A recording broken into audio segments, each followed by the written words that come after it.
হুম। বন্ধুরা, 4 to the power 12 plus 4 to the power 12 divide by 2 to the power 12 হলে এত সমান কত? আমাদের অর্থাৎ সিম্পলিফাই, সরল করো। 4 to the power 12 plus 4 to the power 12 divided by 2 to the power 12 equal, এটা সমান যোগ। তাহলে এখানে কিছু নাই 1, এখানে কিছু নাই 1, 2 into 4 to the power 12 2 to the power 12।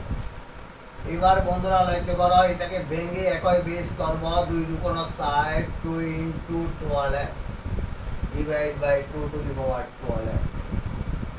বন্ধুরা, তোমরা সবসময় খাতার নিচে লিখবে, আমার জায়গার অভাবে আমি পাশে যাচ্ছি, তোমরা আমার মতো কখনো পাশে যাবে না।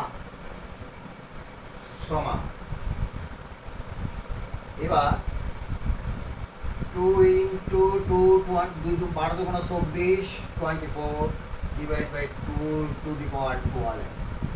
এখানে কোনো পাওয়ার নাই 1, এটা একই সহগ, পাওয়ার যোগ 2 to the power 25 divide by 2 একই সহগের ভাগের ক্ষেত্রে পাওয়ার বিয়োগ, সহগ সহগ মিলাছে, এটা ভাগচিহ্ন পাওয়ার বিয়োগ হবে। 2 to the power 25 minus 12 equal to 2 to the power 13 আমাদের অঙ্কের আনসার।